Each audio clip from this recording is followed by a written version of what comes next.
Hello everyone, this is Prachi Gupta and I welcome you all.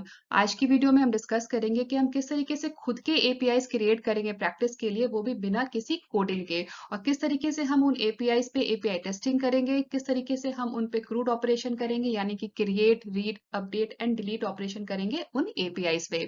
इस series के पहले की वीडियोज अगर आपने नहीं देखे तो उन्हें जरूर देखें और मुझे सपोर्ट करने के लिए चैनल को सब्सक्राइब करें और वीडियो को एंड तक देखें। आइए शुरू करते हैं आज का सेशन। खुद की एपीआईज को क्रिएट करने के लिए हमें सिस्टम पे एक लोकल एनवायरनमेंट सेटअप करना है, जिसमें हमें सबसे पहले हमें इंस्टॉल करना है नोड जेएस। फिर हमें इंस्टॉल करना है एनपीएम। एनपीएम का फुल फॉर्म होता है नोड पैकेज मैनेजर। तो जब भी हम नोड जेएस इंस्टॉल करेंगे तो एनपीएम उसके साथ ही इंस्टॉल करना पड़ता है, इंस्टॉल हो जाता है, हमें इसको अलग से इंस्टॉल करने की जरूरत नहीं है। तो हमें सबसे पहले इंस्टॉल करना है नोड जेएस। जब हम नोड जेएस इंस्टॉल करेंगे तो एनपीएम नोड जेएस के साथ ही इंस्टॉल हो जाएगा। फिर एनपीएम यूज करके हम जेएसएन सर्वर इंस्टॉल करेंगे। तो हमें सबसे पहले इंस्टॉल करना है नोड जेएस। तो नोड जेएस कैसे इंस्टॉल करते हैं, ये हम लोगों ने सेशन 15 में डिस्कस किया था। जब हम लोगों ने डिस्कस किया था कि न्यूमन टूल यूज करके, न्यूमन एक कमांड लाइन टूल होता है, उसको यूज करके हम एपीआई टेस्टिंग कैसे करते हैं, वो था सेशन 15 का। अगर वो वीडियो आप लोगों ने नहीं देखा है तो उसका लिंक मैं डिस्क्रिप्शन बॉक्स में दे दूंगी। तो हम वापस उसी वीडियो में चलते हैं और हम देखते हैं कि नोड जेएस हमें कैसे इंस्टॉल करना है। तो हम क्रोम ब्राउजर ओपन करते हैं और नोड जेएस डाउनलोड करते हैं। में ओपन किया है नोड जेएस का डाउनलोड लिंक।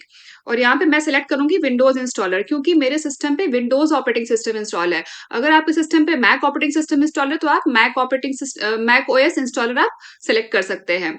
तो मैंने यहाँ पे विंडोज इंस्टॉलर पे क्लिक किया और जैसे ही मैं इस पे क्लिक करूंगी इसका डाउनलोड स्टार्ट हो जाएगा, एमएसआई फाइल डाउनलोड हो जाएगा आपके सिस्टम में। तो मैंने ये एमएसआई फाइल ऑलरेडी डाउनलोड करके डेस्कटॉप पे सेव किया हुआ है, मैं वहीं से इसका इंस्टॉलेशन करती हूँ। तो चलते हैं डेस्कटॉप पे और ये रहा नोड जेएस का एमएसआई फाइल। अब इस पे मैंने राइट क्लिक किया एंड इंस्टॉल। और ये देखिए यहाँ पे हमें करना है next. I accept the terms in I accept the terms in the license agreement. इसको पढ़ने के बाद, इसको पढ़ने और समझने के बाद आप यहाँ पे इसको चेक कर दीजिए। अभी नोड जेएस फ्री सॉफ्टवेयर है। फिर मैंने यहाँ पे नेक्स्ट पे क्लिक किया। ये इसकी डिफॉल्ट लोकेशन है जहाँ पे ये इंस्टॉल होगा, C drive program files node JS. तो मैंने इसको डिफॉल्ट लोकेशन पे ही रहने दिया है। नेक्स्ट। अब कौन कौन से कंपोनेंट्स इसमें इंस्टॉल होंगे हमारे सिस्टम पे नोड जेएस के साथ, ये सारी उसकी यहाँ पे लिस्ट है। तो node JS run time, core package manager, NPM package manager, online documentation soft shortcut, तो जो भी डिफॉल्ट आ रहा है मैं सबको ऐसे ही रहने देती हूँ। तो मैंने आपको बताया था ना कि नोड जेएस के साथ ही एनपीएम पैकेज मैनेजर इंस्टॉल हो जाएगा, हमें इसको अलग से इंस्टॉल करने की जरूरत नहीं है। अब मैंने क्लिक किया नेक्स्ट पे और मैंने अभी यहाँ पे ये देखिए, यहाँ पे एक ये चेक बॉक्स है, इसको हम अनचेक नहीं रहने देते हैं, क्योंकि अगर हम इसको चेक करेंगे तो और भी जो चीजें हैं सी प्लस प्लस पाइथन वगैरह वो सब भी इंस्टॉल हो जाएगा, जो हमें अभी नहीं चाहिए। Some NPM modules need to be compiled with C plus plus when installing. If you want to be able to install such modules, some tools Python and Visual Studio build, ये सब चीजें भी अगर आपको इंस्टॉल करनी है तो आप इसको चेक कीजिए, अदरवाइज अभी हमें नहीं चाहिए तो मैंने इसको अनचेक ही रहने दिया है। ठीक है, हमारा काम बिना इसके ही हो जाएगा।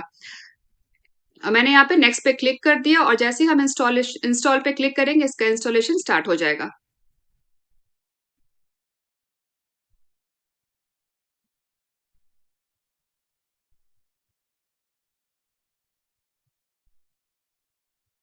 नोड जेएस का इंस्टॉलेशन कंप्लीट हो गया। अब हमें इसके बाद क्या करना है, हमें एनवायरनमेंट वेरिएबल में नोड जेएस का जो दो पाथ क्रिएट हुआ होगा उसको वेरीफाई करना है। तो एनवायरनमेंट वेरिएबल में चलते हैं। तो उसके लिए यहां से मैंने ओपन किया दिस पीसी और यहाँ पे मैं करती हूँ राइट क्लिक, प्रॉपर्टीज,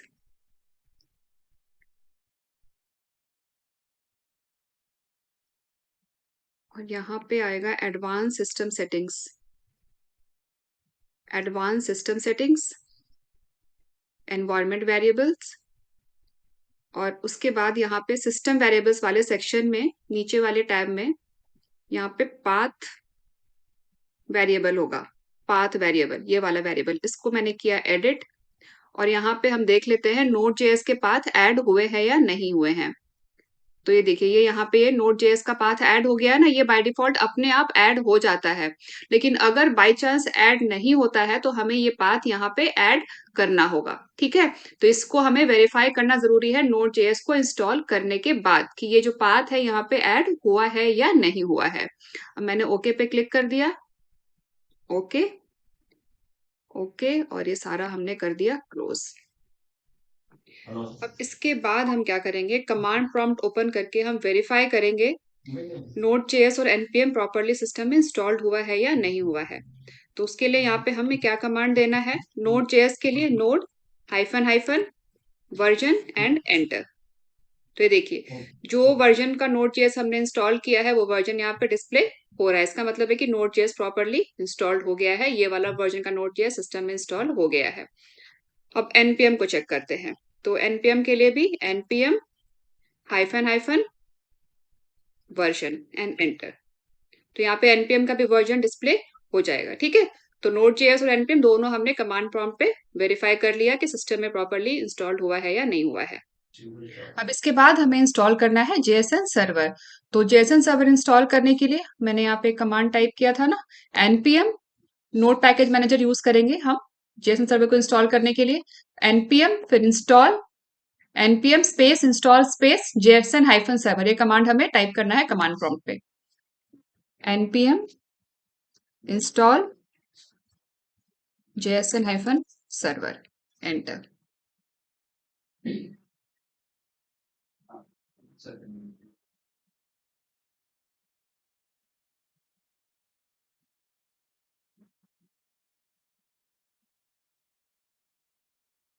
अभी देखिए इसका इंस्टॉलेशन हो गया है कंप्लीट, ठीक है, इसका इंस्टॉलेशन कंप्लीट हो गया। अब इसके बाद क्या करेंगे, अब इसके बाद हमें चाहिए जेएसएन फाइल। तो कोई भी फाइल जिसका एक्सटेंशन जेएसएन, जिसके अंदर जेएसएन डेटा हो। तो मेरे पास डेस्कटॉप पे एक फोल्डर है जेएसएन डेटा, इसके अंदर मेरे पास दो जेएसएन फाइल है, एक यूजर्स का है और दूसरा स्टूडेंट्स का है। तो मैं पहले यूजर्स का ओपन करती हूँ। तो यहाँ पे आप ध्यान दीजिएगा, ये देखिए इसका एक्सटेंशन जो है वो डॉट जेएसएन है, ठीक है। ये जेएसएन टाइप की फाइल है जिसके अंदर हमारे पास जेएसएन डेटा है यूजर का, ठीक है। ये देखिए इसमें हमारे पास दो रिकॉर्ड्स है, ये है पहला रिकॉर्ड यूजर्स का, ये है पहला रिकॉर्ड, और ये है दूसरा रिकॉर्ड, इसमें दो रिकॉर्ड्स हैं, ठीक है। तो जहां भी आपकी जेएसएन फाइल है, आपके सिस्टम में कहीं भी ये जेएसएन फाइल हो सकती है, कहीं भी ये डेटा हो सकता है। बस आपको इंश्योर करना है कि इसका जो एक्सटेंशन है वो डॉट जेएसएन होना चाहिए। डेटा कुछ भी हो सकता है जेएसएन फॉर्मेट में, पर फाइल का जो एक्सटेंशन है वो डॉट जेएसएन होना चाहिए, वो जेएसएन फाइल होनी चाहिए, ठीक है। तो जहां भी जिस भी लोकेशन पे आपकी फाइल है, आप उस लोकेशन पे जाइए और उस लोकेशन पे आपको ओपन करना है कमांड प्रॉम्प्ट। मैंने फोल्डर के अंदर यहाँ पे टाइप कर दिया cmd एंड एंटर। तो उसी लोकेशन पे मेरा कमांड प्रॉम्प्ट ओपन हो गया। अब हमें इस एपीआई को, फॉर एग्जांपल मुझे अगर यूजर एपीआई को मुझे रन करना है तो मैं क्या करूंगी, हमने जेएसएन सर्वर तो इंस्टॉल कर ही लिया है। तो हमारे यहाँ पे स्टेटमेंट होगा, कमांड होगा जेएसएन हाइफन सर्वर स्पेस। अब जो भी आपको एपीआई एग्जीक्यूट करना है, मुझे यूजर एपीआई एग्जीक्यूट करना है, तो यहाँ पे यूजर डॉट जेएसएन, ठीक है, एंड एंटर। तो ये देखिए यहाँ पे आ गया ना, loading user dot JSON done, और ये हमारा रिसोर्स क्रिएट हो गया। अब ये हमारा यूजर एपीआई अप है, ये रन हो रहा है। ये हो गया हमारा होम और ये हो गया हमारा रिसोर्स, ठीक है। तो यहाँ पे आपको एक चीज और ध्यान रखना है कि आपको इस विंडो को क्लोज नहीं करना है, यहाँ से आपको बंद नहीं करना है इस विंडो को। आप इसको मिनिमाइज करके अपना काम कर सकते हैं। अगर आप इस विंडो को बंद कर देंगे तो आपका सर्वे जो एपीआई है आपका शट डाउन हो जाएगा, क्लोज हो जाएगा, ठीक है। तो इसको आपको खुला ही रखना है, इसको आपको बंद नहीं करना है। आप इसको मिनिमाइज करके अपना आगे का काम कर सकते हैं। अब एक बार हम होम को हम ब्राउजर में ओपन करते हैं, ठीक है। तो इस यूआरएल को हम ब्राउजर में ओपन करते हैं। तो यहाँ पे क्रोम ब्राउजर में मैं इसको ओपन करती हूँ। ये देखिए, ये हमारा जेएसएन सर्वर और ये हमारा रिसोर्स, ये दो डेटा है ना, ठीक है। अब इसी इसी सर्वर को हम यूज करके हम अपने एपीआईज क्रिएट करेंगे, ठीक है। इसमें हमारे पास दो रिकॉर्ड्स हैं, इस यूजर एपीआई में हमारे पास यहाँ पे दो रिकॉर्ड्स हैं। अब हमें इसमें कुछ रिकॉर्ड अगर हमें ऐड करना है, डिलीट करना है, अपडेट करना है, पुट पैच जो भी करना है हम इसमें अब हम कर सकते हैं, ठीक है। तो इनकेस अगर आपको एक्सेस नहीं है किसी एपीआई का, अगर आपको प्रैक्टिस करना है, तो आप इस तरीके से अपना खुद का एपीआई क्रिएट कर सकते हो प्रैक्टिस के लिए। तो अब हम इस रिसोर्स पे हम क्रूड ऑपरेशन करेंगे। क्रूड मतलब क्रिएट। क्रूड का क्या मतलब हो गया? CRUT। C stands for create. Resource create करना है, हमें रिसोर्स को रीड करना है। R stands for read.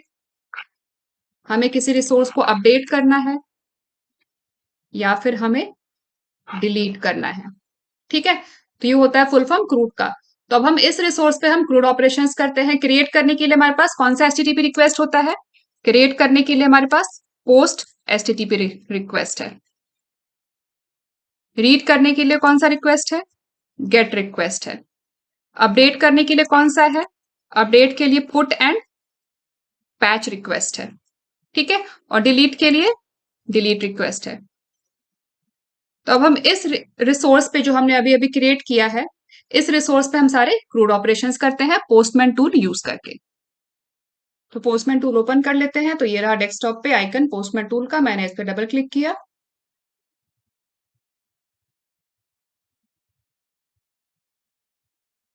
और ये टूल यहाँ ओपन हो गया। माई वर्क स्पेस, ये वर्क स्पेस हमने पहले के सेशन में क्रिएट किया था, तो आज के सेशन में भी हम इसी वर्क स्पेस को यूज करेंगे, लेकिन हम एक नया कलेक्शन क्रिएट करेंगे आज के सेशन के नाम से।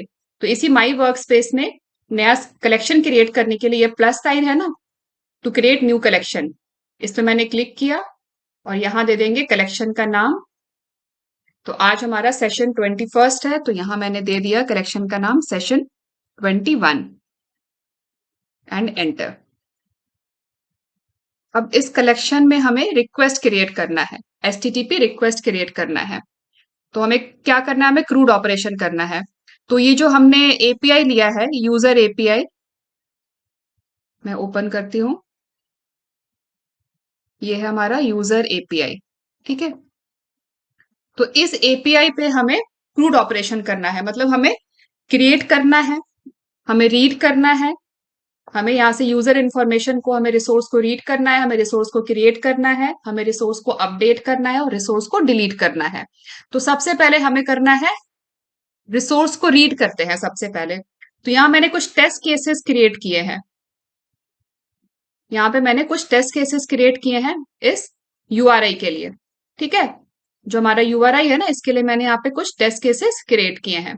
तो सबसे पहला टेस्ट केस है गेट रिक्वेस्ट के लिए, मतलब रीड करने के लिए डेटा को। ठीक है। तो हम एक एचटीटीपी रिक्वेस्ट क्रिएट करेंगे पोस्टमैन टूल में डेटा को रीड करने के लिए। तो ये जो एंड पॉइंट है, ये जो यूआरआई है, यहां से हमें डेटा को रीड करना है। तो इस यूआरआई को हम यहां से कॉपी कर लेते हैं और हम चलते हैं पोस्टमैन टूल में और यहाँ पे हम एक रिक्वेस्ट क्रिएट करते हैं। तो यहाँ पे 3 डॉट्स देख रहे हैं, मैंने इस पे क्लिक किया एंड ऐड रिक्वेस्ट। सेशन 21 पे ये 3 डॉट्स था ना, इस पे क्लिक किया देन ऐड रिक्वेस्ट। यहाँ पे रिक्वेस्ट का नाम दे देते हैं, ये है हमारा get request. Get request to read data, read user data. ठीक है। ये हमने दे दिया रिक्वेस्ट का नाम और यहाँ रिक्वेस्ट का टाइप, ये तो है गेट रिक्वेस्ट और यहाँ पे यूआरएल। ठीक है। अब हम जब इस यूआरएल पे रिक्वेस्ट सेंड करेंगे तो क्या होगा? ये जो यूजर डेटा है हमें ये रिस्पॉन्स में मिलेगा, है ना। तो यहाँ पे मैंने वही लिखा है, क्योंकि ये गेट रिक्वेस्ट है तो कोई पेलोड तो है नहीं इसका, कोई भी रिक्वेस्ट डेटा नहीं है, कोई पेलोड नहीं, क्योंकि हमें डेटा रीड करना है। तो रिस्पॉन्स में जो हमें पेलोड मिलेगा, जो रिस्पॉन्स में जो हमें जेएसएन डेटा मिलेगा, वो हमें ऐसा डेटा मिलेगा। ठीक है। तो हम एक बार एग्जीक्यूट करते हैं और स्टेटस कोड हमें क्या मिलना चाहिए? 200 मिलना चाहिए। सक्सेसफुल स्टेटस कोड मिलना चाहिए, गेट रिक्वेस्ट का 200 होना चाहिए। ठीक है।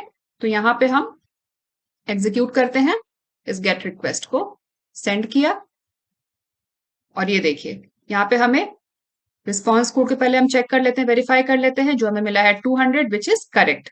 यही एक्सपेक्टेड था हमारा रिस्पॉन्स कोड। तो ये टेस्ट केस हमारा पास हो गया। और दूसरा ये देखिए पेलोड, ये हमारा रिस्पॉन्स पेलोड, ये हमारा जेएसएन डेटा है। तो जो भी हमारे पास यूजर डेटा था इसमें, वो हमें एज अ पेलोड मिल गया रिस्पॉन्स पेलोड में। ठीक है। तो ये हमारा हो गया गेट रिक्वेस्ट। तो हमने डेटा को रीड तो कर लिया। अब रीड करने के बाद क्या करेंगे? रीड करने के बाद हमारा नेक्स्ट टेस्ट केस है पोस्ट रिक्वेस्ट का, जो हम डेटा को क्रिएट करने के लिए हम यूज करेंगे। पोस्ट रिक्वेस्ट किस लिए होता है? डेटा को क्रिएट करने के लिए होता है। तो हमारे पास ऑलरेडी इसमें दो रिकॉर्ड्स हैं। पहला रिकॉर्ड है प्राची का और दूसरा रिकॉर्ड है जतिन का। प्राची की आईडी है 1 और जतिन की आईडी है 2। अब हम तीसरा रिकॉर्ड क्रिएट करेंगे by using post request. By using post HTTP request हम थर्ड रिकॉर्ड क्रिएट करेंगे। तो जो आईडी है ना, यहाँ पे ऑटोमेटिकली जनरेट होगा। हम सिर्फ नाम देंगे और एज देंगे और आईडी ऑटोमेटिकली जनरेट होगा। तो यहाँ पे मान लीजिए हमें अनिल का रिकॉर्ड क्रिएट करना है, तो ये अनिल का नेम और एज हम यहाँ पे दे देते हैं। तो रिक्वेस्ट पेलोड हो गया हमारा जेएसएन फॉर्मेट में। मैंने इसको यहाँ से कॉपी कर लिया। चलते हैं टूल में और यहाँ पे हम एक और रिक्वेस्ट क्रिएट कर लेते हैं, ऐड रिक्वेस्ट। और ये है हमारा create user data, create user data. ठीक है, ये क्रिएट करने के लिए है। और रिक्वेस्ट का टाइप क्या हो जाएगा? Post request. और यहाँ पे यूआरएल हमें देना है, तो यूआरएल हमें पता ही है, ये है हमारा कंप्लीट यूआरएल। ये मैंने कॉपी कर लिया, ये हमारे लोकल सिस्टम में है ना, ये हमारा लोकल होस्ट है। यहाँ पे दे दिया यूआरएल। अब हमें इसमें रिक्वेस्ट पेलोड सेंड करना है। हमें जो भी इंफॉर्मेशन क्रिएट करना है सर्वर साइट पे, वो हमें एज ए जेएसएन, वो हमें as a request body send करना है। तो उसके लिए क्या करेंगे? यहाँ पे जो टैब्स दिख रहे हैं, इसमें ये बॉडी टैब में जाएंगे और जो हमारा रिक्वेस्ट पेलोड है वो है हमारा जेएसएन डेटा। तो जेएसएन डेटा है, इसलिए हमने यहाँ पे रॉ पे क्लिक किया और यहाँ से हम सेलेक्ट कर लेंगे जेएसएन। अब जो भी हमें डेटा क्रिएट करना है सर्वर साइट पे, वो हम यहाँ पे टाइप कर देंगे, यहाँ पे हम एंटर कर देंगे। तो ये है हमारा डेटा। हमें अनिल रिसोर्स क्रिएट करना है ना सर्वर साइट पे, तो ये है अनिल का डेटा। इसको हम यहाँ से कॉपी कर लेते हैं। ये हमारा रिक्वेस्ट डेटा, रिक्वेस्ट पेलोड। ठीक है। अब जब हम इस डेटा को सेंड करेंगे तो हमें रिस्पॉन्स में क्या मिलना चाहिए? रिस्पॉन्स में हमें मिलना चाहिए एक आईडी जनरेट होके मिलना चाहिए अलोंग विथ जो डेटा हमने क्रिएट किया है। ठीक है। तो ये हमारा एक्सपेक्टेड रिस्पॉन्स पेलोड है। रिस्पॉन्स में हमें ये मिलना चाहिए, आईडी अपने आप जनरेट होना चाहिए। तो हमारा 2 तक आईडी ऑलरेडी है, तो आईडी 3 अपने आप जनरेट होना चाहिए, थर्ड आईडी अपने आप जनरेट होना चाहिए। ठीक है। और हमारा जो स्टेटस कोड है वो 201 आना चाहिए। ठीक है, ताकि हमें ये सक्सेसफुल क्रिएशन का स्टेटस कोड है 201। जब पोस्ट रिक्वेस्ट सक्सेसफुल होता है, जब सक्सेसफुली रिसोर्स क्रिएट हो जाता है सर्वर साइट पे, तो 201 स्टेटस कोड आता है। ठीक है, तो उसको हम एग्जीक्यूट करके देखते हैं। तो ये रिक्वेस्ट का टाइप हो गया, ये हो गया यूआरएल। और यहाँ हमने रिक्वेस्ट का बॉडी दे दिया, रिक्वेस्ट पेलोड कह लीजिए, रिक्वेस्ट बॉडी कह लीजिए। और यहाँ पे रॉ सेलेक्ट किया और हमने यहाँ पे जेएसएन सेलेक्ट किया, क्योंकि ये हमारा जेएसएन फॉर्मेट में है। और यहाँ पे मैंने सेंड पे क्लिक कर दिया। तो ये देखिए, जो रिसोर्स हमने क्रिएट किया था रिक्वेस्ट पेलोड में, जो मैं डाला था, वो तो है ही है, साथ में एक आईडी भी जनरेट हुई है।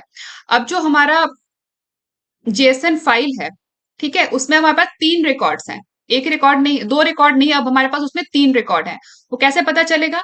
तो ये जो गेट किया था हमने सारे यूजर्स को, ये जो हमने गेट रिक्वेस्ट क्रिएट किया था, अब हम दोबारा इसको एग्जीक्यूट करेंगे तो यहाँ पे हमें पहले 2 मिले थे ना, अब हमें यहाँ पे 3 यूजर्स मिलेंगे। ये देखिए,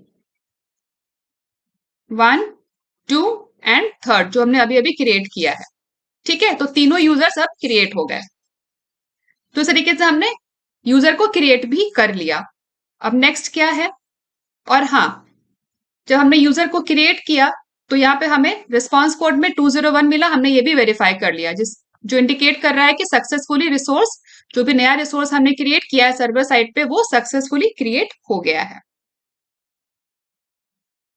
अब इसके बाद थर्ड ऑपरेशन क्या है हमारा? गेट हो गया, रीड कर लिया हमने, क्रिएट कर लिया हमने। अब अपडेट करते हैं। तो हमने ये जो रिसोर्स अभी क्रिएट किया है अनिल, ये जो रिसोर्स हमने क्रिएट किया है सर्वर साइट पे, इसी को हम कर देते हैं अपडेट। अब सपोज कीजिए मुझे एज इसकी अपडेट करनी है, 35 नहीं चाहिए, मुझे 40 करना है एज। ठीक है, तो अब क्या करेंगे? तो जो हमारा एंड पॉइंट है उसमें जिस भी हमें रिसोर्स को अपडेट करना है उसकी आईडी हम डालेंगे। अभी इसकी आईडी थी 3, तो यहाँ पे हमने डाला है 3। तो जिस भी रिसोर्स को आपको अपडेट करना है, अगर आपको सेकेंड यूजर को अपडेट करना है, अभी जैसे यहाँ पे हमारे पास 3 यूजर्स हैं, तो आपको अगर जतिन का अपडेट करना है तो आप डालेंगे ID 2। ठीक है, अगर आपको प्राची का अपडेट करना है तो आप डालेंगे ID 1। अब मुझे चूंकि अनिल का अपडेट करना है और अनिल का आईडी है 3, जो हमें क्रिएट होकर मिला है सर्वर से, तो हम यहाँ पे आईडी डालेंगे 3। ठीक है, तो अभी बार अपडेट करके देखते हैं। तो हम अनिल का डेटा अपडेट करते हैं और अनिल की एज को हम 35 से चेंज करके कर देते हैं 40। ठीक है, तो उसके लिए हम यहाँ पे एक नया रिक्वेस्ट और क्रिएट कर लेते हैं। तो सेशन 21 पे ही मैंने यहाँ पे 3 डॉट्स पे क्लिक किया एंड ऐड रिक्वेस्ट, और यहाँ पे अपडेट अपडेट यूजर। ठीक है, रिक्वेस्ट का नाम दे दिया हमने अपडेट यूजर, और रिक्वेस्ट का टाइप हो जाएगा यहाँ पे पुट। पुट रिक्वेस्ट होता है इंफॉर्मेशन को अपडेट करने के लिए, और यहाँ पे हम डाल देते हैं यूआरएल। सॉरी, यूआरएल हमने कॉपी नहीं किया है, मैं यहाँ से कॉपी कर लेती हूँ।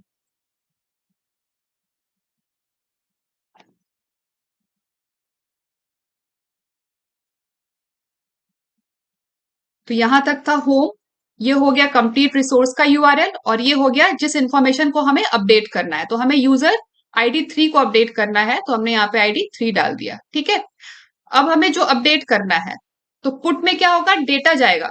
जो भी हमें रिसोर्स, जो भी हमें अपडेट करना है इन्फॉर्मेशन, वो हमें यहाँ पे सेंड करना है। तो उसके लिए हम क्या करेंगे, बॉडी में जाएंगे और यहाँ पे रॉ एंड JSN, और यहाँ पे हमें जो भी इंफॉर्मेशन अपडेट करना है वो हम यहाँ पे डाल देते हैं। तो ये है हमारा पेलोड, रिक्वेस्ट पेलोड। यहाँ पे मैंने पेस्ट कर दिया। नेम अनिल ही रहेगा और एज हमें करना है 40। ठीक है, और इस रिक्वेस्ट को मैं कर देती हूँ सेंड। तो ये देखिए, ID 3 पे नेम हो गया है अनिल और एज हो गया है 40। ठीक है, अब हम एक बार सारे यूजर्स को रीड करके देखते हैं। तो उसके लिए हमने ऑलरेडी एक रिक्वेस्ट क्रिएट किया हुआ है, यहाँ पे ये गेट रिक्वेस्ट। अब इसी को हम फिर से एग्जीक्यूट कर देते हैं। तो लास्ट टाइम हमने जब एग्जीक्यूट किया था तो अनिल में जो एज आ रहा था वो 35 आ रहा था, लेकिन हमने अभी क्या किया, हमने अनिल का एज अभी अपडेट करके 40 कर दिया है। तो अब जब हम दोबारा गेट रिक्वेस्ट डालेंगे सारे यूजर्स को रीड करने के लिए, तो अभी अनिल का एज हमें अपडेटेड मिलना चाहिए, करेक्ट। तो एक बार हम इस रिक्वेस्ट को सेंड करते हैं और ये देखते हैं अनिल का एज अपडेट हुआ या नहीं। ये देखिए, अनिल का एज अपडेट हो गया, जो चेंज होके 40 हो गया है। तो ठीक है, तो हमने अपडेट भी कर लिया इंफॉर्मेशन को। अब इसके बाद है delete information, sorry delete request, delete operation. तो उसके लिए होता है डिलीट रिक्वेस्ट। ठीक है, डिलीट रिक्वेस्ट। अब हमने जो अभी यूजर क्रिएट किया है उसी को डिलीट कर लेते हैं। ठीक है, तो यहां पे ये है इसका यूआरएल, ये मैंने कॉपी कर लिया, और चलते हैं पोस्टमैन टूल में। तो सेशन 21 में ही हम एक नया रिक्वेस्ट क्रिएट कर लेते हैं, ऐड रिक्वेस्ट, और यहाँ रिक्वेस्ट का नाम दे देते हैं डिलीट रिक्वेस्ट। और रिक्वेस्ट का टाइप क्या हो जाएगा, डिलीट, क्योंकि हमें रिसोर्स को डिलीट करना है। और यहाँ पे डाल देते हैं यूआरएल। तो यहां तक तो हो गया हमारा, ये हो गया हमारा होम, ये हो गया होम। हमने जब सर्वर को अप किया था तो ये दिखा था ना, ये था यहाँ तक होम। ये हो गया हमारा रिसोर्स यूजर, और हमें जिस इंफॉर्मेशन को इस रिसोर्स में, हमें जिस रिसोर्स को डिलीट करना है वो रिसोर्स हम यहाँ डालेंगे। ठीक है, तो यूजर रिसोर्स में हमें डिलीट करना है यूजर 3 को। ठीक है, तो हमने यहाँ पे, हमें ID 3 को डिलीट करना है ना, अनिल का आईडी क्या है, ID 3 है। ठीक है, तो मैंने यहाँ पे 3 डाल दिया। अब हम जब इस रिक्वेस्ट को सेंड करेंगे तो क्या होगा, अनिल का जो इन्फॉर्मेशन है, क्योंकि अनिल का ID 3 है, तो ID 3 का जो भी रिसोर्स है वो डिलीट हो जाएगा। तो इसको मैंने सेंड किया।